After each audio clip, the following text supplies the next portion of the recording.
Alors aujourd'hui on se retrouve dans un magnifique cadre, nous sommes à Saint-Malo et j'ai rencontré hier monsieur Thibaut Vauchel-Camus qui revenait tout juste de la seconde course du circuit Ocean 50 2023, donc avec son très joli trimaran solidaire en peloton Arcep.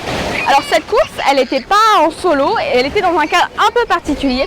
En fait, The Archel était une course pour vraiment alerter sur les réflexions écologiques actuelles. Il participait 5 Ocean 50 et le trimaran Idexport, donc de Francis Joyon.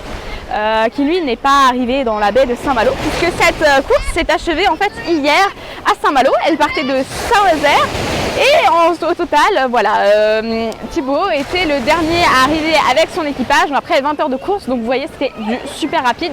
Il y avait seulement 284 000 entre Saint-Nazaire et Saint-Malo et c'était une course mais vraiment au coude à coude avec tout le monde. Enfin je veux dire, ils sont arrivés, les premiers sont arrivés, ils avaient 4 minutes d'écart, c'était complètement dingue cette course qui a été d'ailleurs remportée par l'équipage de Coesio. Donc oui, je parle d'équipage, c'est pas en solitaire. Tout comme le Pro Sailing Tour, en fait la première course de la saison qui a aussi été remportée par l'équipage de Coesio.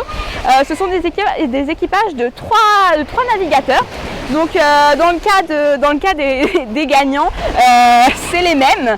C'est Erwan Leroux, c'est Audrey Ogiro et Steven Yurzou qui sont donc le trio qui gagne. On l'a bien vu, ils ont gagné, ils ont remporté le Pro Sailing Tour et ici le The Arch Sailing. Donc c'est génial pour eux, un bon début de course. Mais là aujourd'hui du coup nous retrouvons, comme je l'ai dit, Thibaut Vauchel-Camus qui est arrivé 5e, donc dernier de cette deuxième course de la saison 2023 sur le circuit Ocean 50. Donc Thibaut qui était accompagné ici de Sébastien Rogue et de Mathieu Perrault.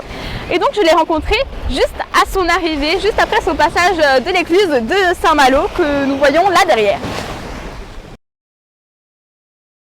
Bonjour à tous, on est là avec Thibaut Vauchel-Camus qui vient d'arriver de cette deuxième course dans le circuit Ocean 50. Bon alors malheureusement c'est en 5e position qu'il arrive, un peu dernier, qui était en équipage donc avec Sébastien Rogue et Mathieu Perrault.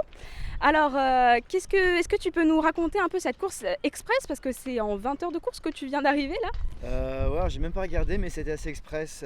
Donc on était sur un parcours assez original.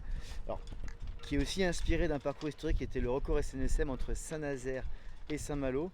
Et c'est une course qu'on a fait en marge d'un voyage inaugural d'un paquebot nouvelle génération qui fait l'objet de séminaires d'échanges, de partage autour de 100 solutions collectées en Europe pour tenter de trouver un meilleur avenir à la planète.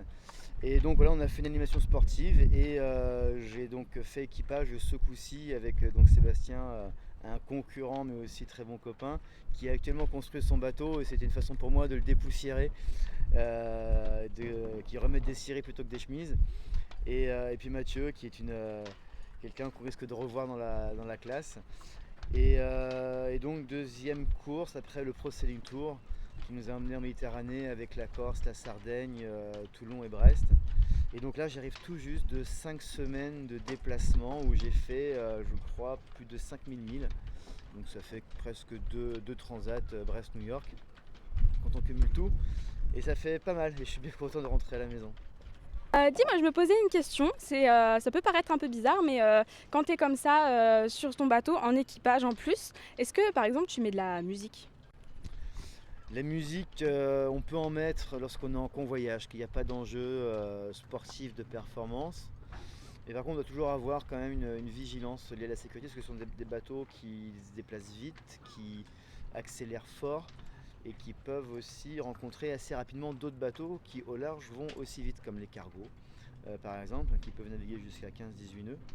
Donc la distraction, on y a droit quand c'est pas en course, mais sans oublier la vigilance.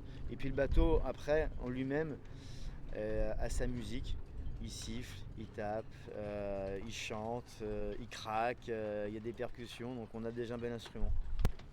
Est-ce qu'on peut revenir un petit peu en arrière? Bon, on sait que tu as chaviré sur la dernière route du Rhum, c'était malheureux. Moi perso, ça m'a un peu bouleversée. Voilà, est-ce que tu peux nous raconter comment c'était de se relever après quelque chose d'aussi dramatique?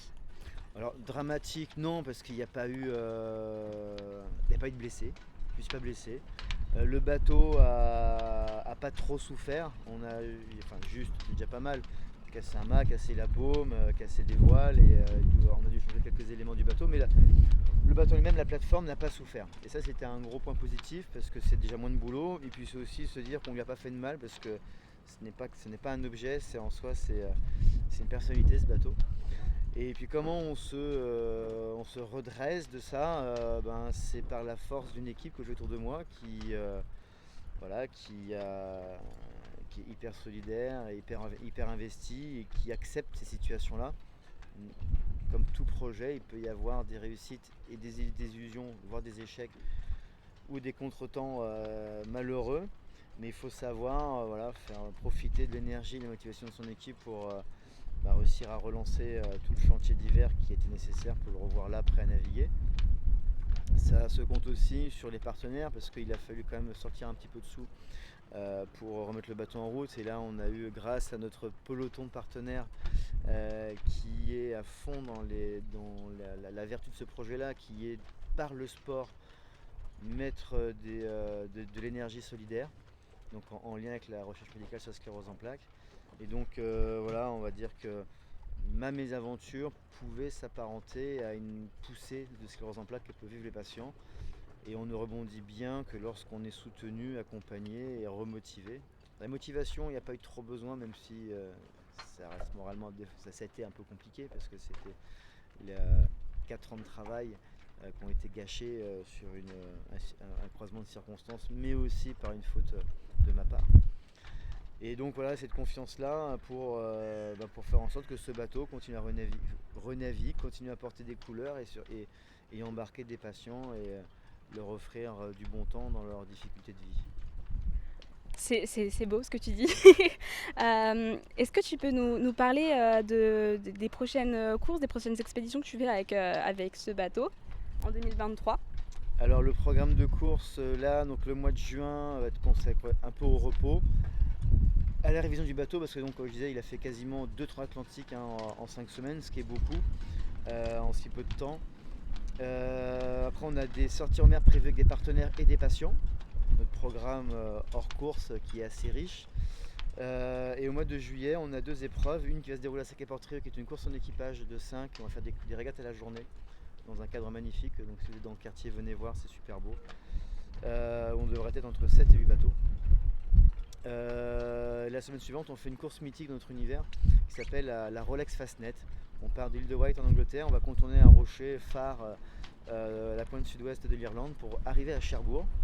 Et cette course-là va se faire en double, qui sera une course qualificative pour la Transat Jacques Vabre qui part le 29 octobre du Havre, direction la Martinique, Fort-de-France. Et là, tu te sens motivé à bloc là? À motiver, oui. Maintenant, il va falloir faire bien dresser la job list de tout ce qu'il y a à faire encore pour optimiser le bateau. Et puis s'entraîner avec Quentin, hein, qui était avant pareil un concurrent sérieux. Et c'est d'ailleurs pour ça que je l'ai souhaité à bord avec moi sur cette transat là, parce qu'il est bon, sérieux, sympathique. Et donc voilà, maintenant il n'y a plus qu'à s'entraîner et qu'on découvre tous les deux le bateau aussi parfaitement l'un que l'autre. Merci beaucoup Thibaut, à bientôt. Voilà, avec plaisir.